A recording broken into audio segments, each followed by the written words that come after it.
Hello guys, kumusta? Si Roger po. Welcome back sa aking YouTube channel sa Unyos DIY. Ang video po natin gagawin ngayon ay ang tungkol sa pag-refer ng microwave oven. At ito po ang ating microwave oven na bubuksan para ma-check. Ang microwave oven po na ito ay meron siyang power, gumagana ang turntable, gumagana ang ilaw, pero hindi siya nag-iinit ng pagkain. Ngayon po, ito ay ating bubuksan para ma-check natin ang kanyang high voltage diode, high voltage transformer, ang kanyang magnetron, high voltage capacitor, high voltage fuse, at ang iba pa natin pwedeng makita or kung ano pa ang ating pwedeng makitang posibleng problema niya. Pero most of the time guys, ang problema talaga nito pag hindi siya nag-heating, ayan, yung mga nabanggit ko na limang parts na yan or limang components na yan.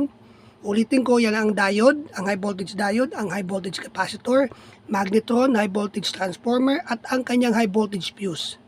So ngayon guys, bubuksan na natin para makita natin kung ano yung posibleng problema niya. Ngayon guys, eto na, natanggal ko na ang tornilyo niya. Bali, 7 piraso. At tatanggalin na natin ang kanyang cover.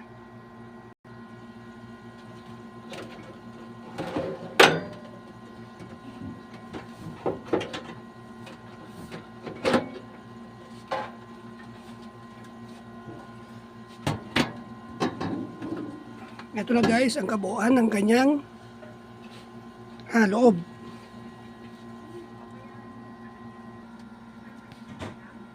Ngayon guys, yan na ang kanyang loob.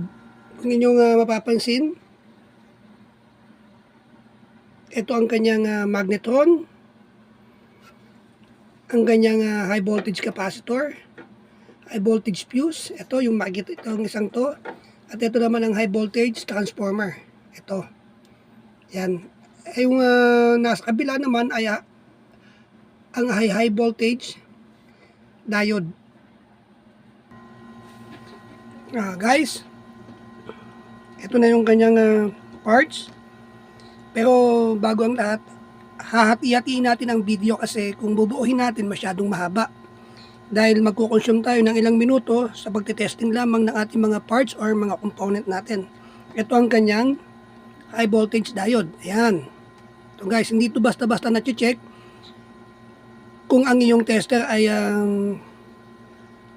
mas mababa pa sa hinihingi nitong kapasidad. Ngayon, siya nga pala guys, minsan ang iyong battery, ang tester mo, ang baterya ng tester mo kailangan chine-check mo. Dahil hindi mo alam, mahina na pala ang baterya ng tester mo kaya sumasablay na ang iyong pag-check. So iniisip mo, ang piyesa na to ay may problema, ang piyesa na yun ay may problema, pero kailangan mong i-check din ang iyong tester. Baka ang tester mo ay may problema, sasablay ka. So kahit good ang parts mo, ang reading mo ay magmamali. Ngayon, pwede mong maisip na faulty ang iyong parts. So ngayon guys, ulitin ko, iisa-isay natin ang pag-check, pero ito ay pa-part by part natin. Hindi natin siya bubuuhin. So ito lang guys, pinakita ko sa inyo. Ito na yung ating microwave. Ayan na. Ayan na siya. Ulitin ko, ito ang ating ito ang magnetron. Most of the time guys, mas nasisira ang magnetron kesa sa diode at high voltage capacitor. Ngayon, magko-continue tayo sa pag-check, pero ulitin ko, isa nga pala guys, i-remind ko nga pala, itong mga parts na to ay or mga component, masyado siyang sensitive or masyado siyang delikado. Lalo na kung hindi ka masyadong or kung hindi mo kabisado ang pag-check ng capacitor, mahirap. Kailangan bago ka mag-check, importantehin mo, ma-drain mo ang residual niya or ang residual current niya. Ibig sabihin yung natitirang current niya dahil po pwede kang madisgrasya or po pwede kang mamatay. Ito guys ang capacitor. Kailangan mong i-discharge ang natitirang power. And guys importante yan. kung hindi ka masyadong or kung hindi ka pa eksperto sa pag-repair, kailangan titignan mo yung mga delikadong parts na pwede kang madisgrasya or pwede mong ikasawi.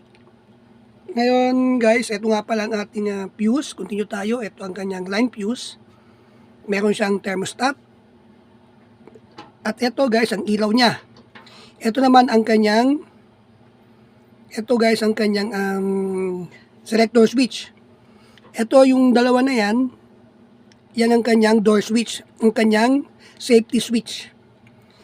Pag nakabukas to, hindi siya magpa-function kasi nga siya ang safety switch.